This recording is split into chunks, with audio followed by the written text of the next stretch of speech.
Hey, thank you so much for joining me today. We're going to be talking about how we get fooled by the narcissist. I know that we can all relate to this because if you've been in a relationship with a narcissist, you've been fooled by one. So it's something that I have a feeling that many of us can relate to. The shock of thinking that this fantastic person that you got into a relationship with is not who they seem to be and not how they present at all. It's a devastating experience when this type of this occurs in our relationships. So I'd love to talk to you about what it is that you missed, why do you think you missed it, and how well are you doing today with identifying the toxicity at this point? I'd love to kind of check in with you and see how it's going, and we can talk about this and talk about why we end up being so blinded. Thank you so much for you guys joining. I see a lot of you coming in right now, and we're getting this conversation going. So, what if you are for those of you who are new to me, I'm Dr. Kerry Kerr McAvoy, a licensed psychologist with over 20 years of counseling experience, and I'd love to know what it is that you missed. What were the red flags that you missed in the relationship that caused you to not realize that you'd met somebody who was narcissistic? I mean, as a psychologist, it's not hard to identify narcissism, at least some subtypes of narcissism. I think the covert narcissist is trickier to identify, but the more grandiose, the more common form of it, that's an easier person when it's somebody who's highly preoccupied with themselves and name drops, they dominate the conversation. I mean, those types of things are really not hard to spot when we meet somebody new. But I had never experienced love bombing before. Had any of you ever had this experience at any level? Hey, Mariel, so good to see you today. I appreciate you guys hopping in. I I I had heard the term. I didn't really even know what that meant. I kind of thought maybe it was maybe missed that it was made up. I certainly thought the idea of soulmates was made up. And then when I met this person, I was blown away by the experience. I just thought that I had met somebody who was into me and was wanted to make sure that I was happy and that was excited as excited about the relationship as I was excited about them. So I'd be curious to see what about your experience with love bombing also, confused you as well. Um, I'm trying to get to the bottom of this thing, see all the comments coming in. Yeah, if I called him out for the early pressure, he'd get defensive. I wasn't if I wasn't interested, I wasn't so interested as he wouldn't take no for an answer. Oh, yeah, that's painful too. When you recognize that you allowed yourself to be forced into a position and maybe you didn't really want the relationship, but you didn't want to be unkind, so you didn't nip it into the bud. That's really hard too when that happens as well. Yeah, Karen said she can't. She was shocked at how how much of it was a lie. I did too. You know, I always was aware that when you meet somebody new, and regardless if it's a friendship or a romantic relationship, the initial phase of the relationship is all about making the sale. People want you to choose them because being chosen is really an incredible experience. So we do want people to sort of like us, want to hang out with us. So we put our best foot forward. And I knew that we did that. I always called it all about the sale. The first start of a relationship is all about the sale. And then when you get into a relationship, and I'd been in a long-term relationship for 33 years, I knew that maintaining a relationship was about being a good team, having great communication, learning how to prioritize not only my needs but the family's needs and my partner's needs. I learned that there was this cooperativeness that had to be a part of everything, and that it worked really well when everybody was on the same page, when you knew that there was a lot of trust, when you knew that this person had as deep of a commitment to making it work as you did. That's what a healthy relationship looked like. So when I saw love bombing, I thought that it was just a better version of what I had the first time. I didn't realize that what I was experiencing was actually a facade, that it was just about the sale, that it was never going to be about the teamwork, was only about the sale. And that completely confused me. So I mistaken love bombing for somebody who was really invested, and not knowing that it was all about just getting me to buy into this so that we could start this relationship. That this person was actually looking to exploit some asset of mine. I was completely unaware of that. And I know, now that I've been on dating apps, and remember, for me, when I got into the dating world when I was widowed, I, dating apps didn't exist when I met my first husband. I mean, met him in college. I mean, that was sort of the normal thing, is that you had to go where people would hang out that were single, and that's where you met them, and that's where I met him, is in a place where single people were. So dating apps was a completely new environment for me. I had no, and today I find, it's interesting because I was widowed 8 years ago, and in the 8 years of time, I've seen a degradation. It was actually kind of like maybe the better word is deterioration. There's been a deterioration on the dating apps from just people wanting to meet and knowing maybe this is a good way to do it. Today, it feels like it's actually there's a lot more bait and switch going on. And I know both sides, men and women, complain about the toxicity of dating apps, that men feel like there's too many women who are gold diggers or also looking for one thing. And I know women feel like there's a lot of men just looking for one thing. So it's sad that it's almost like this host system of meeting people has become a breeding ground for more toxicity, or at least that's those who are participating. I don't know if that's just my bias or if that's actually what's happening, but it feels like that's what's happening. But it doesn't just happen in romantic relationships. This happens in friendships too. In fact, I'm about ready to put out a longer video on what happened with a female covert narcissist, and what that relationship was like. And I know we don't talk about female friends a whole lot, that female friends can be just as toxic to men, and just as toxic to women or non-binary people as men are to women and the rest of the world. So I don't want to just focus on men. This is not a men problem. This is a culture problem. This is a we problem. So let me see what some of the comments are coming in, that what you guys have been talking about. Yeah, how whirlwind, it was really fast. It was almost like a rom-com. Wow, that's really great. Yeah, it does feel like a rom-com. In fact, I watched one last night, which was all about this couple who met on an 8-hour airplane, and I thought how sweet that is, but how not not likely I mean, if it happened in 8 hours, I'd be a little suspect, but um, yeah. So if somebody's wanting to know, is it worth writing a letter to the church where I met my partner and express what he did to me? I don't know. I mean, it really depends on how healthy that church is. I know you're a little bit about your situation, and I know this person held a position of authority at the church. So you would hope that the oversight would care about what happened in your relationship. But if they're what I have found is not just, here's the other thing we don't talk about, is not just sometimes people who are ill, institutions can become ill. You can have a narcissistic organization. So if the organization is invested in protecting this person's reputation and invested in having, sort of a good presentation to the world, they may not want to face the fact that this has happened and that it's happened to you. You may end up experiencing more gaslighting in that situation. So I'd be really careful about that, careful about how you proceed.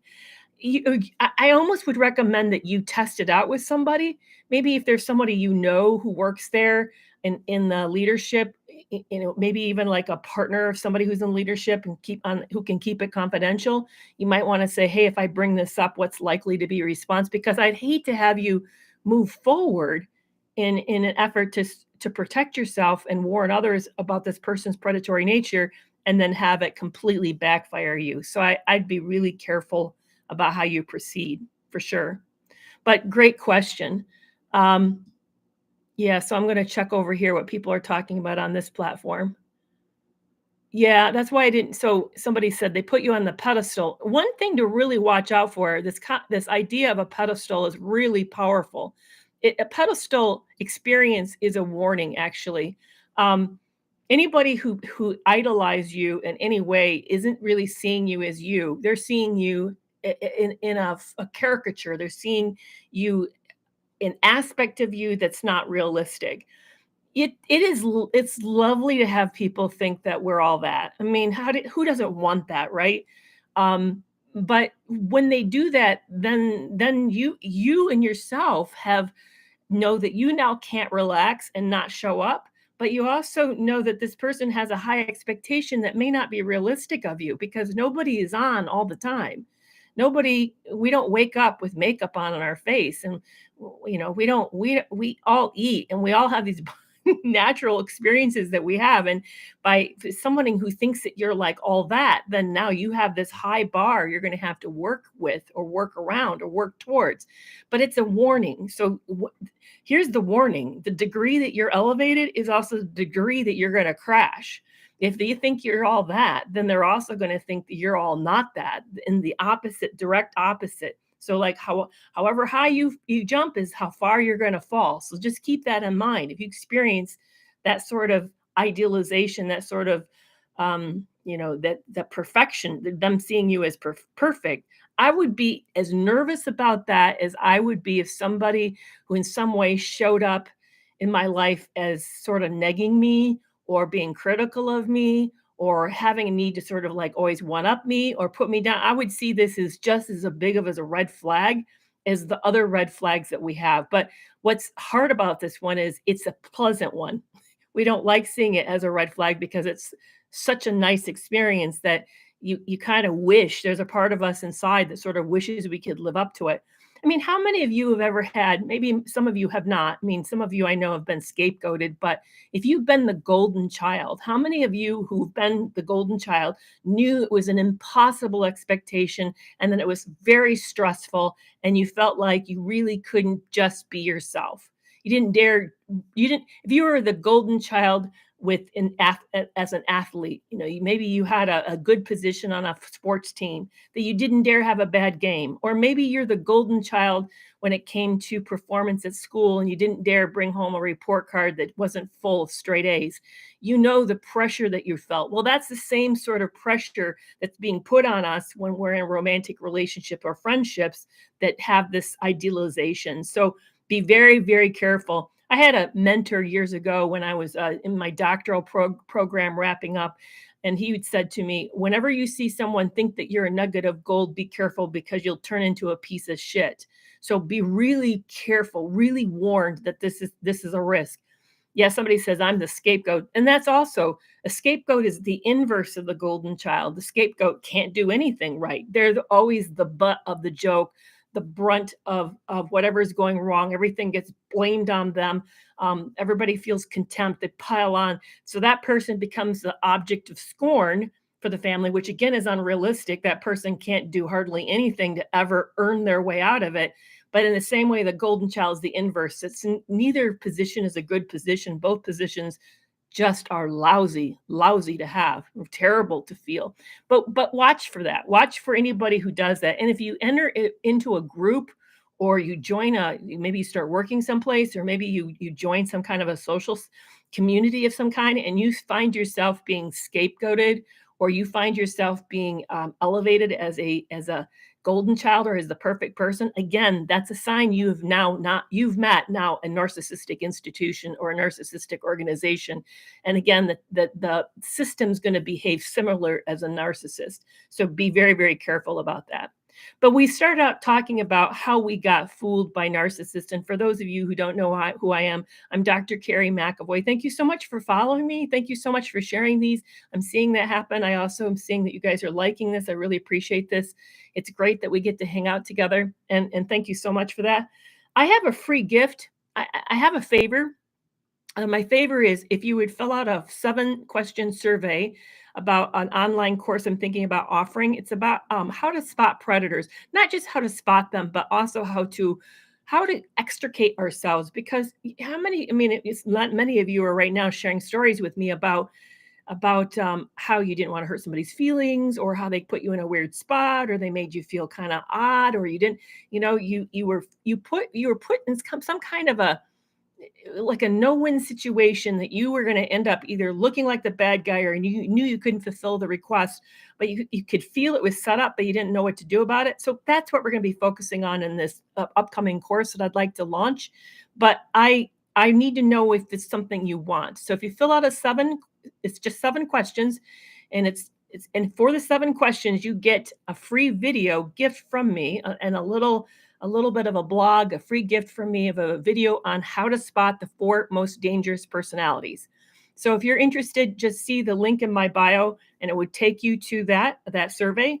I'll make sure that I put that in the YouTube show notes so that after this is over, you guys can take that as well. But I'd love to know if this is something you're all interested in. I want to offer it later this year or the start of the new year, because I know it would be a lot of fun for me. I would have a blast offering this class on how to spot and avoid toxic people. It's right where I'm living. In fact, here's a weird situation I had yesterday. And I know I met somebody really toxic because the behavior around this person's is odd. But this is how subtle it can be. So I am on dating apps, and I matched with somebody, and we talked for 2 days, very shallow, very non-specific. He said, "Hey, how about a phone call?" I said, "Sure." It's now, mind you, mid-morning, which Mondays for me are really busy. I probably should have said no, but here's already the bind. How many of you who are on dating apps know that when somebody asks you to call, there's a group of people that if you're not available in that moment, they cross you off? And I had enjoyed talking enough with this person. I didn't really want to lose that window, but already I'm now capitulating and I'm betraying myself. I know that's a real strong word because it's a mild, but it felt like, and my mind was like, okay, it might be worth it. So I went ahead and said yes. We had an hour-long conversation, and in the hour-long conversation, he mentioned wanting to see. He wanted to see Diego Rivera's home as well as Frida Kahlo's home in Mexico. There's a fantastic tour. If you're ever in Mexico City, I'd highly recommend it. I took it through Airbnb, and no affiliate links here. I'm just telling you, I had a fantastic time going through Frida Kahlo's home. And for those of you who don't know Frida Kahlo's story, one of the back pieces to this whole thing is that Riviera Diego, which is another very famous artist he was a lot older than her, and he was a womanizer. I mean, everybody knew he was a womanizer, but she fell for him hard. I guess he was working for her father. And so she fell in love with him, and they got married. Now, Frida had a trolley accident that crushed her pelvis, but she also, I think she had polio as a child. So she needed prosthetics to help walk. She was actually had problems with walking. And so she hid. That's one reason she always wore long dresses, is she was hiding the apparatus that helped her stay upright. Diego married her and then proceeded to build a house on stilts. Now, mind you, this isn't a day. We're talking like there weren't, like, elevators would have been terribly expensive, probably possible, but terribly expensive. But he built a house up on stilts with a woman who has prosthetics to help her walk. Already you're like feeling like that's really weird. And then he continued to womanize. And then at one point it's reported that he slept with her sister, her younger sister. And there's a quote by her that says, of the 2 greatest tragedies of my life was the trolley accident and Diego. And then she goes on to say, but Diego is by far the worst. So I mentioned this in the phone call about this, and he said, "Oh, but artists are like that. They need this kind of like atmosphere." And I'm thinking, really?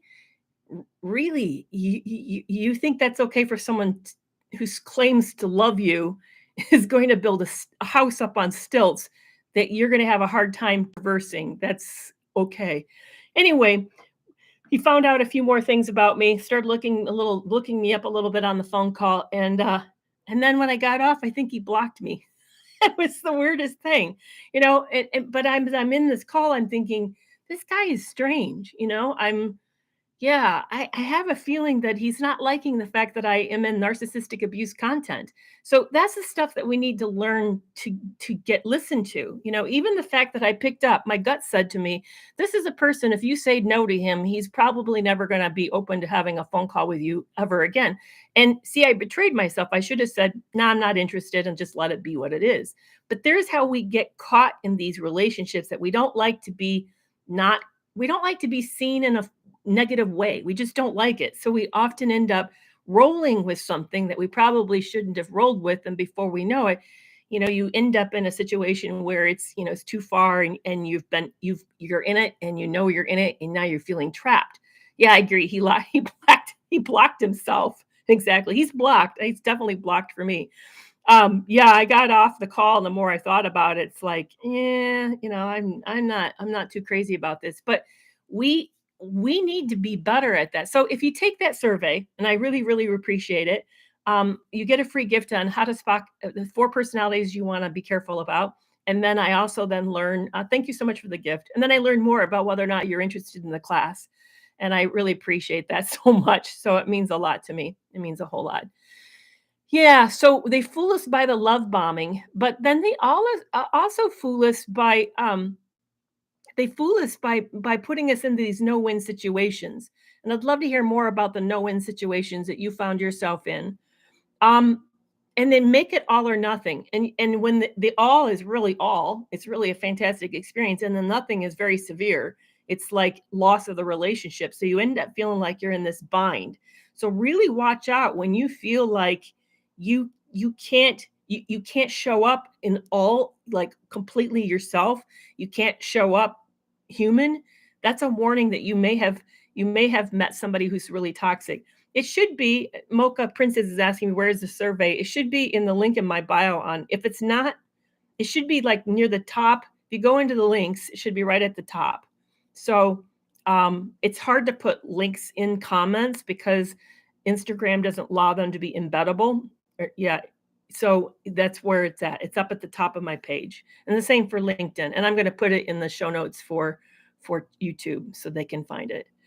So how else are you guys doing around your situation? One of the other ways they fool us is they promise they're getting help when they're not. How many of you guys ever had that experience? Um, so Belle's asking, how do you want to look at things how about when you want to look at things as the observer? Can you say more what you mean by that? Do I think narcissists are ever satisfied with a partner? Like, do they feel like they've leveled up enough? No, I don't think that exists. And there's a reason why that doesn't exist is because they've made you an idealized object that's not actually realistic. So it doesn't matter like how much you bring to the table. You're actually making them feel insecure.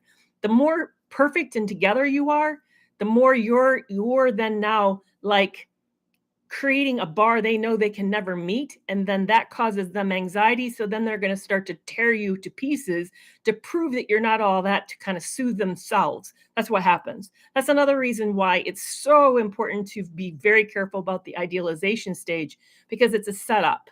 It's a complete setup. It's not realistically like, it's not like somebody who's trying to social climb, or maybe someone who's I think about people who end up marrying into the royal family. Now they've got a lot to learn in order to suddenly become a partner to a royal person. That's one thing. Then you can learn to how to do it, how to show it. Maybe you never quite will be on par as somebody who's born that way, but you know what I mean? It's a process. But when it's narcissistic abuse, it's they never had a realistic picture, and it isn't they're not really looking for perfection, because perfection would make them super, super insecure. So as much as they say they want you because you have all, oh, thank you so much, they have all the right things, the minute you then are in the relationship, you then start to make them feel insecure, and then they start to tear you into pieces in order for you to think to them that you're not all that. That's exactly what happens, that they'll say you're not all that.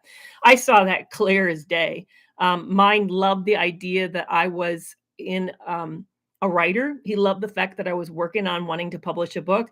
And he would tell people, I would find it embarrassing. He would tell people that I'm a writer. And he would even say, I picture you sitting here. He had it all planned out in his head, this big, scene of a female version, men version sitting, writing with his little pipe sitting next to the library. Well, he had me like sitting out by the pool writing or something. And yet, but anytime in any way that he'd get on me about how I'd fold clothes or hung my clothes, or how I put stuff in the refrigerator, it was like impossible. It was and never ending. So that's the other weird part. He was so demanding, I couldn't write. He became the sole focus of the relationship, so that it squeezed out my ability to write, which was ironic because I ended up getting an award the second year into the first year into the marriage, which then he bragged to everybody about that, how I gotten this award. And I'm thinking, I've got this award and I'm not writing. I feel that was what I did before I met him. I'm getting rewarded. It's so strange. So be careful. There's no such thing as you being enough or better enough than enough to somehow soothe this need of theirs, because it's a paradox. It's a very paradoxical situation. But yeah, be careful about, how they fool you when you're in the relationship. Um, yeah. Yeah, so I'm reading the comment Mariel just put out about how women are only good for 2 things. That's really, yeah, you gotta watch out for that. Watch out for their assumptions that they make. Um, somebody said he knew somebody that offered, or she knew someone offered to type her manuscript, and she said, "No, thank you." Exactly. Yeah, it is chilling how they'll do that. It is very chilling. Um, Somebody also wants to know if I do counseling these days. No, I don't do counseling, but I what I do is I have an exclusive group membership that's less than one coaching call a month. So for one coaching call a month, you actually get 4 office hours with me in this group, and it's called Toxic Free Relationship Club. And I know that whenever I'm here, I have my some of my club members come and hang out with me, and I just deeply love them and appreciate them. In fact, when we get off this, I'm going to jump over and we're going to have the office hours call. So if you're looking for regular direct contact with me in a group, you're looking for group support, you would love to have more training that I only offer through my club membership. It's $99 a month, and I would love to have you guys be a part of it. And if there is a special, and if you contact me directly, I'll give you a special code that will give you it for 25% off. So if that's something that you're interested in, I would love to have you guys be a part of it. And one of my members here, like, it's so great. I appreciate that so much, and I just adore her. It's really great to have this group and the support in this group. It's super healthy. I've frankly, I'm amazed. It's This group exceeds my expectations with their healthiness. It is really, really wonderful. So yeah, I don't counsel anymore, but I do offer a lot of experience that's close to counseling in this group. So if that's what you're looking for, please check out Toxic Free Relationship Club. And tomorrow, I'm going to be going live on Instagram with Dr. Z, a psychologist. Her and I are going to be talking at noon my time, Central Standard Time, 1 o'clock Eastern Standard Time. So if you are a fan of Dr. Z on Instagram and would love to watch us together, I've not ever met her in person. So I'm excited to see what this experience is going to be like. See what I don't even know what the topic is, which I'm a little nervous about that. Yeah, please post on YouTube. Mary, what would you love me to post on YouTube? I'm talking so much about so many different topics. I don't quite know what it is you're referring to. So make sure I know so that I can do that for you.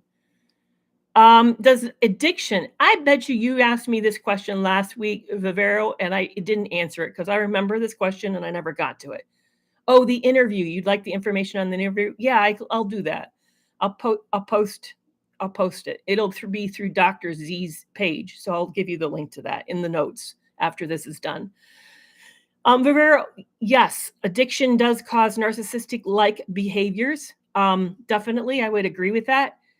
And what's interesting about that, and they did a big study, they looked at people who are misusing the opioid family of drugs, and they found that when they were in full recovery after a period of time, those narcissistic like traits disappeared, and they returned to their pre-morbid, it's called pre-morbid personality. In other words, they returned to the personality they were like before they got into the addiction. So that's the good news.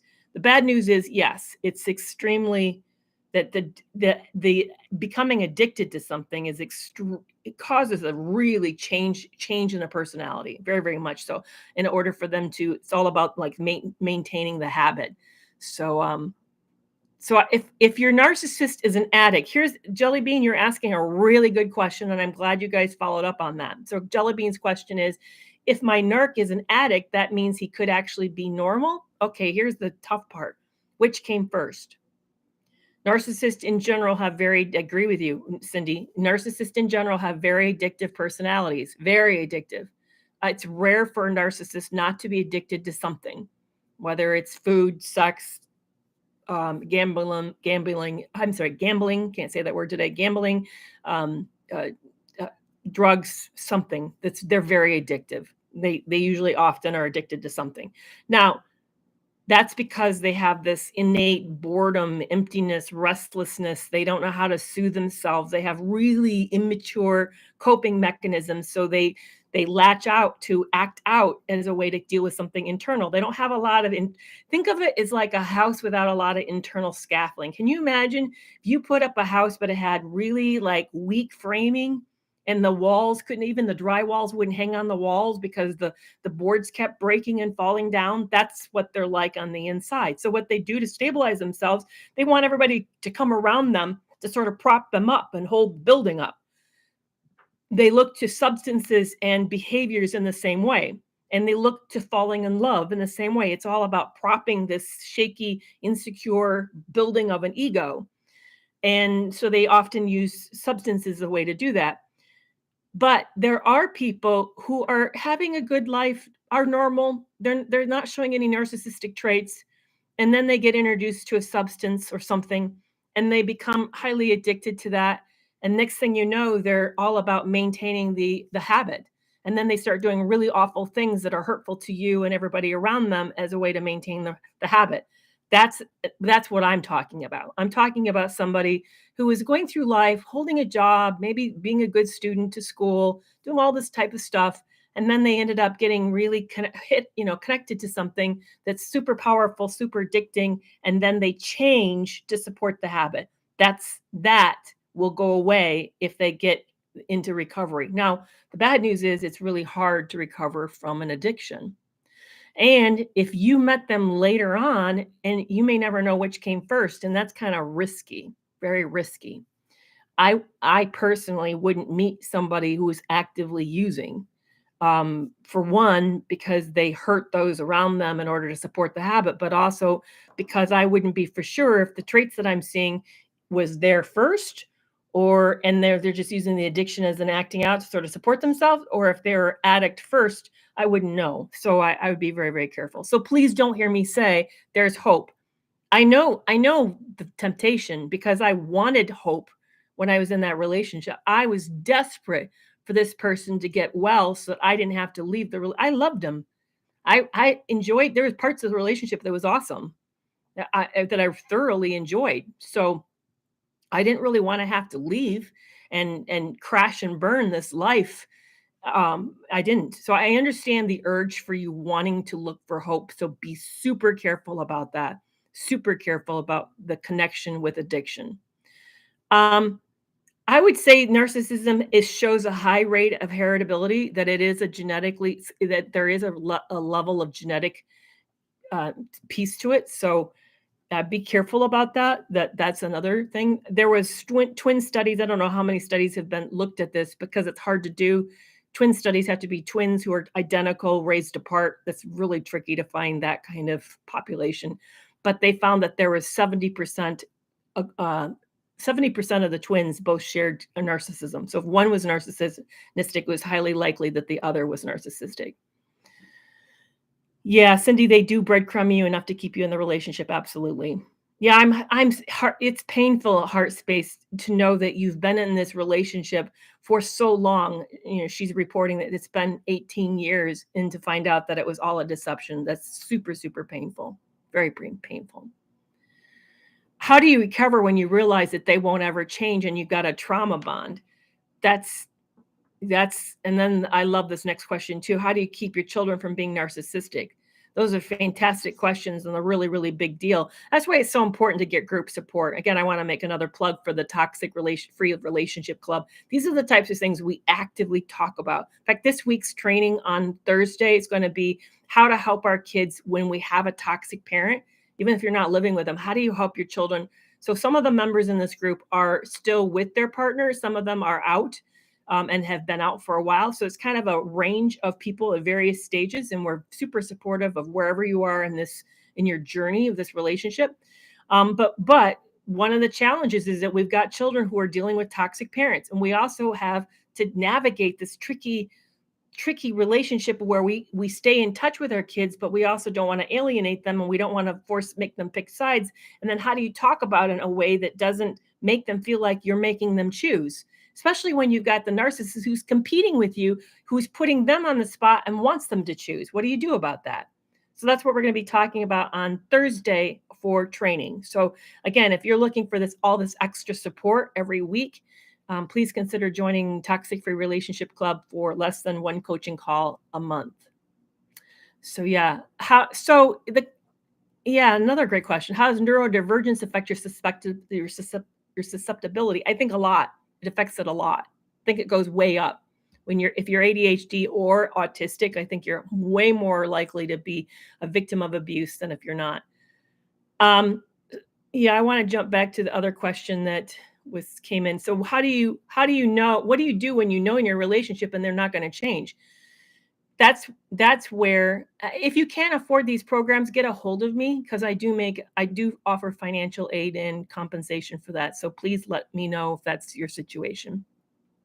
The live chat is in the morning on Thursday at 11 a.m. for those who are in the group for the Toxic Free Relationship Club. Yeah, it is tricky when you have a trauma bond. It's one of those situations where you finally break through the cognitive dissonance to know that you got to leave, and then you get the help. You line up the help to get out. You have friends who will help hold you accountable. You plan a day, and then you pack up and you get out. But it is not easy. I mean, part of there's two problems that we often have that I see, that I was doing too. I was right there with you. One is I wait till my heart changes and I don't have any feelings for this person so that I can take action. Oh, that may never happen, because they're really good at keeping on the hook. They're very good at that. You just stay there in a level of no man's land of like, I love them, I hate them, I love them, I hate them. That's called the cognitive dissonance part. That's super, super awful. Or you wait for them to do something so bad, so toxic that you like, I can't stay. This is over the top. This is the ultimate thing. I'm done. What is that? Because I'll tell you, I allowed a lot of things I thought I would never allow, and I'm still in the relationship. So I blew through all the things that I thought would be the thing that would kick me out, and it didn't. So what is that? Chances are, I don't know if there is a thing. I think for me, it took this to the spot where I realized I knew that I was drowning and dying. I knew that this relationship was destroying me. And I also knew I had family commitments, and my kids needed me enough that I needed to get out so I could really be there for the kids. But it was a hard group of, like a lot of variables came together all at once to allow me to make the break. But it's a decision. So that's what I'm saying to you. Don't wait for your feelings. Make a decision. And my kids were adults at the time. I didn't have little kids. I'm glad for you, Heart Space. It was really easy for you to cut it off once you realized what was going on. I found that I struggled with that, and I think a lot of people do. It does take time. Trauma bonds are something you break over time, and often most of us have to break it after we get out of a relationship. We don't break it in the relationship and then leave. So please don't wait for your trauma bond to get broken for you to be able to leave. No. Leave and then do the work after you're out to finish breaking it. And part of what will help finish breaking it is being detached, having no contact with this person, getting space. All of that are things that help with this. I do have a book, a couple books for those of you who are really struggling with, should I leave? Shouldn't I leave? Is this a good relationship? The first one is First Steps to Leaving a Narcissist. First Steps to Leaving a Narcissist. This is also a course. So if you want videos to go with it and you want a little more writing and explanation, then consider getting the course. But you can also get the book on Amazon. It's a workbook. So you actually work through. That's not a great page. That's a question. Well, that's a page for you to leave journal. But you actually work through psychological questions and exercises to understand what's happening, so that you can, break the trauma bond. But I think the course is a better way of getting it than just the workbook. But you have the workbook and it's on Amazon. If you want to even know what happens in a relationship and you're feeling super stupid, like maybe I'm the only one, maybe this never happens to anybody else, then you'll want to read Love You More. This is my story of what exactly happened to me. then you can find out, hey, you're not alone. This happens to a psychologist. And then you can also maybe, as you read the story, see what was happening to me. Maybe that will realize, like, oh, that shouldn't happen. Normal relationships don't do that. No, they don't do that. Oh, is that what gaslighting is? Or, so this is, you could see me getting more and more trapped and embroiled in this relationship, more confused. And you can also see the difficulty I was having getting out. So if you're looking to just know that it isn't you, that you can't feel stupid, then please then check out Love You More. And also then Surviving to Thriving. This is a really good book for those of you who are looking to heal. You're out, but you want to get through the 6 obstacles common. Like, what do you do about the guilt? You feel really guilty about what happened. Maybe you're feeling super grieved and you feel like time has been lost, money's been lost, your health has been lost. How do you forgive yourself for that? Maybe you're really struggling with even letting go. Like, this person's potential was great and you fell in love with that. So how do you let go of the idea of what could be, but probably never ended up happening to be? Then you'll want to check out Surviving to Thriving. This book is listed under Lisa Sunny's name. I'm a co-author. She's the primary author. So I would definitely check out Lisa's that last book if you're looking for help with the obstacles. I'm also right now doing a 12-week course on healing after abuse called Healed and Empowered. It's going fantastic. We're a third of the way through. It's been amazing. I need to know that there'd be enough interest to do it again. I'm loving it. I would love to do it again, but I don't want to put out the investment of trying to sell it if there's not the interest. But again, if you're DM me, if you find if you'd hey, I'd love to be part of that 12-week course. If you offer it again, please do that. Let me know. I'd be open to hearing that. Like I said, I'm thoroughly. We dig into these 6 obstacles, but even at a greater level, like boredom and letting go and stopping the rumination. We talk about skill building on how to do that. We also talk about the struggle that we have with feeling like we're stupid with our own self, making peace with ourself. And of course, we work on guilt and we work on the grief and we deal with all the leftover rage. I had so much rage after that relationship. I was so angry about what happened to me. And I wanted to tattle. I was trying to tell the whole world, which is why I wrote Love You More. The first book was really my first. It was my effort to say to all of you, somebody did something really wrong to me. And this is what happened to me. So, so if you're looking for help with that, please let me know that you would love me to do the 12-week course again. These books are available on Amazon. Most of them are exclusive to Amazon these days. I know some of you said, what if I don't have an Amazon account? Well, again, get a hold of me. We can always make that work. So if you get a hold of me. So yeah, somebody's talking about the dark triad personality. I missed that. What was the comment on that? Yeah, so you control if you can, Monkey, if you're in trouble with that and you can't have access to Amazon, just get a hold of me. I can help you with that.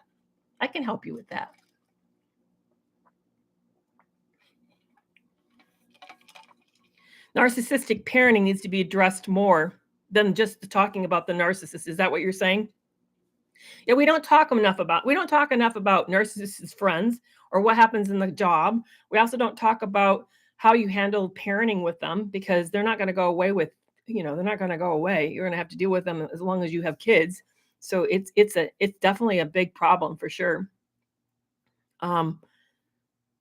Yeah, past the hating part of him. I just love everything now, and he hates me for being happy. You know what, Pandora? I love what Pandora is saying here. Pandora is saying, I'm past the hating part. Now I'm moving on with my life.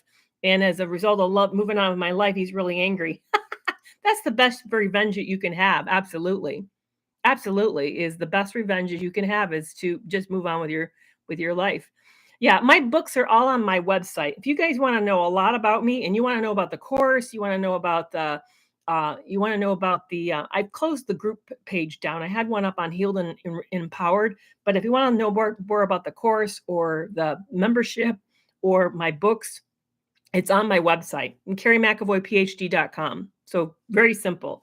It's the same tag you're seeing everywhere. Is how you just put that into Google, and that's how you get there. So Kerry McAvoy PhD. Yeah, And the one reason it's interesting because I was trained to be a child psychologist first. Most of my graduate training was with children. I worked in a residential home. I also worked at a runaway shelter. I worked at a developmentally disabled site. I also worked at a community mental health agency, all part of my training as a graduate student. I even was in a child psychiatry program.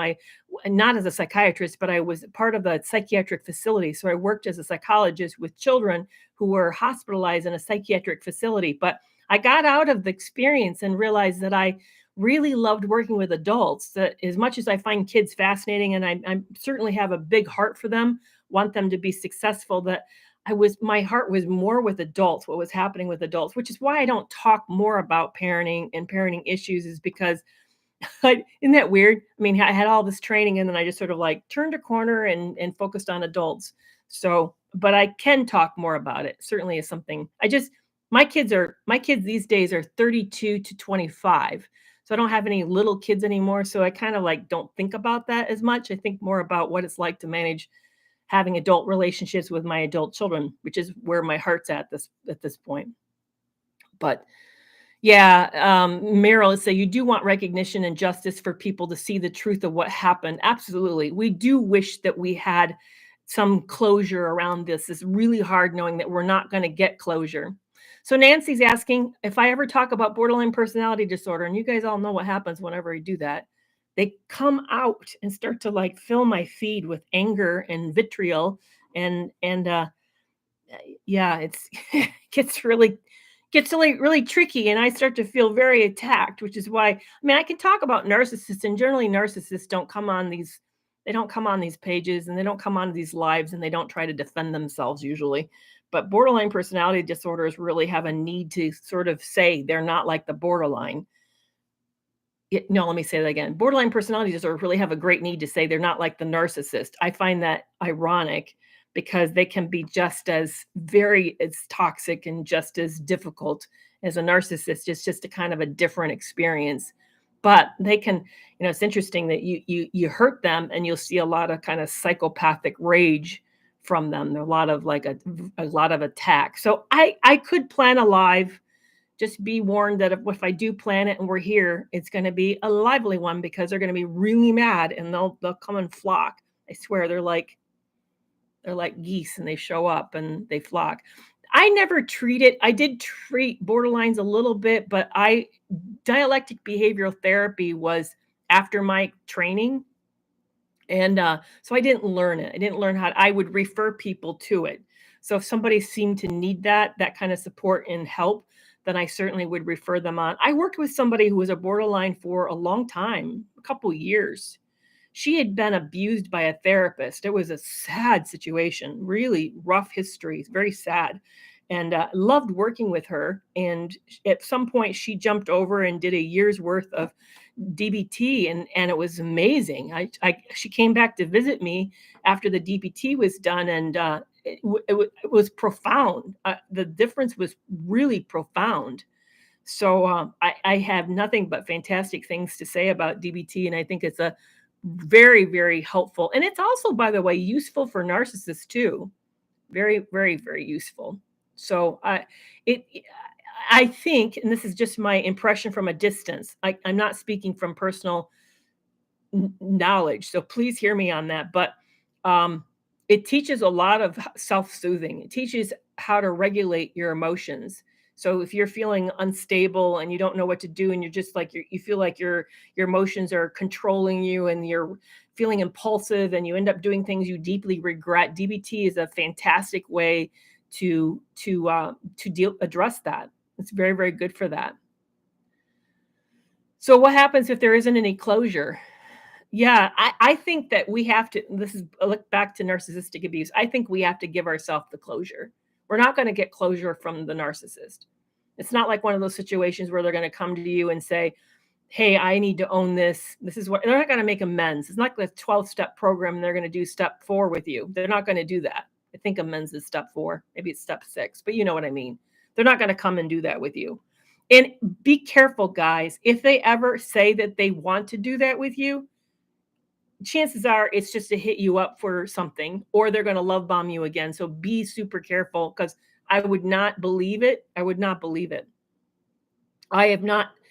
All I've seen is that's a great hook for victims, because they know victims are desperate for closure. It's a great way to have more contact with us so that they can then switch it. Every person I have ever talked to who was told by the partner, narcissistic partner, they wanted to meet with them in order to talk through what happened, that is not what that discussion was about. That discussion ended up being about something completely different, and they felt duped again. So don't fall for it. Don't fall for it. Mine did the same. Mine promised that he knew I wanted closure. I was all about closure. He promised that we'd meet. Never came up. Never came up. Instead, he threatened me. So please be very, very, very careful about that. Do they like using fake tears, or do they make themselves cry if you pulled back? I don't know whether or not it's fake or whether it's real, but I know that whatever the reason it isn't authentic. It's not because they're broken over hurting you. It's maybe they're broken over their fact that they're hurting. So be really careful about that. And Black Rose, I really find your question provocative, and I wonder why you're asking it. It just feels like it's a hook to launch a very controversial, toxic topic. So please be Kate, if you're moderating here, will you please address that, because that feels like a setup to make this a dangerous space, and I don't want this space to be dangerous today. So I'm on the lookout for that. Yeah, mine actually, I think I saw mine have panic attacks. So how did this person have panic attacks about something he wasn't really empathically cared? He didn't really care. So how was he able to do that? I think this is me guessing.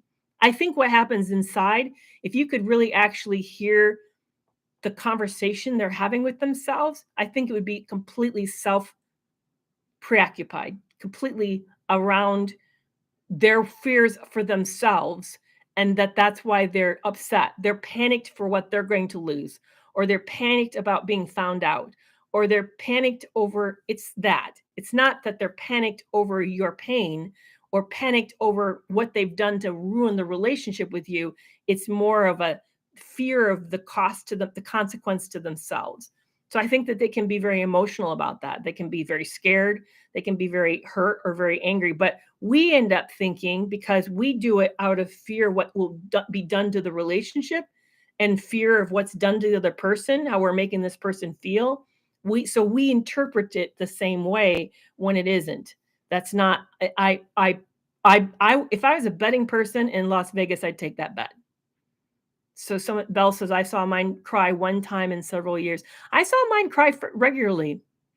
And yes, I did see, Samuel, I did see therapists get fooled by false progress. Absolutely. In fact, our couples therapist, thought we were doing so well, she wanted to graduate us out of couples therapy. And she was getting supervision from one of the top couples therapy groups in the country, in the world. She was getting direct supervision from them.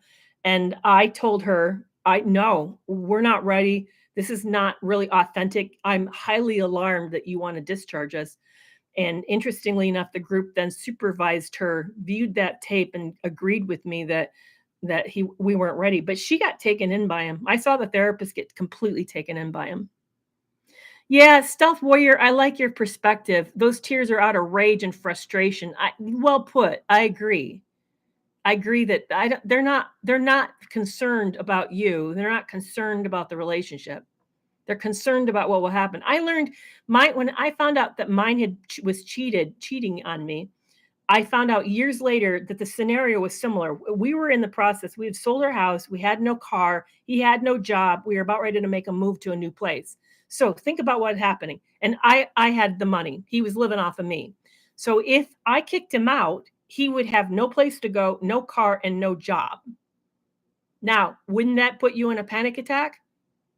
Yeah. And I found out with one of his exes that happened, and she put his stuff out onto the curb and kicked him out, locked him out of the house. He went on a business trip. She found out the business trip was an affair. So when he came home, he was dropped off at the house and was locked out with no car. So it already happened to him once. So I think when I found out, he was terrified it was going to happen again. And I think the panic attack I saw was him melting down over, oh crap, what am I going to do? I may not have any car and I may have nowhere to go and I have no money to my name. I have no savings. I just have debt. What am I going to do? I think that's why mine cried and was but interestingly enough, that I was such a weenie. Goodness, I was such a weakling at that point that within hours he was already copying an attitude and I put up with that and put up with it for 2 more years. So for any of you who feel bad, like, man, I'm the biggest victim in the world. No, no, no, honey. I'm competing with you for that designation. Trust me. I'm competing with you because my story is terrible, terrible story. Yeah, they're very good. They're very, very good. They're very good at making the sale. So I'm going to wrap up this discussion with how they fool us. There was a fascinating research looking at why we get taken in by their bravado. We're naturally attracted to confidence. That bold, over the top confidence that you see, that larger than life, that the bravado, we find that very seductive. And that's why we tend to pick politicians who are like that. That's why we tend to be attracted to certain partners. That's why we tend to pick certain people to be leaders of companies or leaders of organizations. We like that.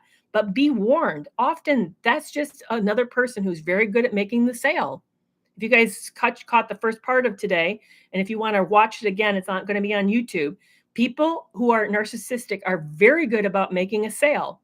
They know how to convince you and I that they're the right person, but they cannot close the deal and become a team member and a team player. They will never be a good team member or a team player. So as a result, we end up thinking this confidence and bravado is going to make them a fantastic leader, but then we get them into the role and they find out they don't play well in the sandbox. They're terrible at it.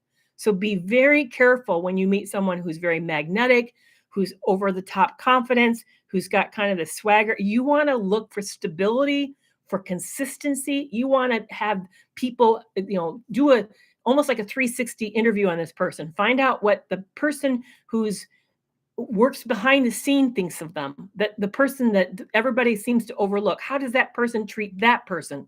Watch how they treat the wait staff. Watch how they treat the underlings. Watch how they treat the people in the mailroom. That's how you know if you've got somebody who's actually presenting realistically or authentically. Because most of them, they're great at making the sale, but there is nothing beyond. They cannot develop a relationship. They're not good at developing a relationship. I agree. There is no we with narcissists. There's just a narcissist. The only person who ever occupies the room is themselves. Yeah. So somebody said they cast out the auto salesman. Yeah, I saw mine take a steward or the ticket counter people at the airline. Now, people are cross at airports. We often are like pushing to get somewhere. We're on a time constraint. We feel a lot of pressure. Often, if you have a family, then you got like pressure of the family dynamics. I saw mine tear the airline ticket person to pieces, raised his voice, and there was no reason to raise his voice. And they came back and he apologized to me. I'm so sorry. I really needed to do that. This is how you get something done. I'm thinking, no, you didn't need to do that. That's not how you get stuff done. But I would see him do that over and over to people, just shred them publicly. And I should have taken that as like, warning, this person's dangerous. If they are willing to treat somebody that they think they have of no consequence, they're going to eventually think I'm of no consequence and treat me the same way. So be careful about that. Be very, very careful.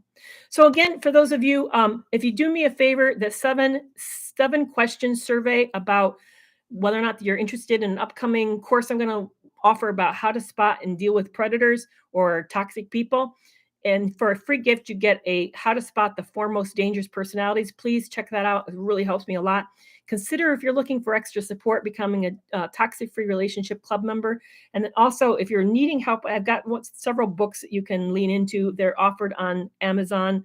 And I would love to have you check them out. And if something's beyond your means of being able to afford it, please let me know, because I'd love to help you out with that. So, hey, you guys have a great day. I'll be back here on Tuesday at 4 p.m. and we'll talk to you then. And thank you so much for hanging out with me today. It means a lot. Bye-bye.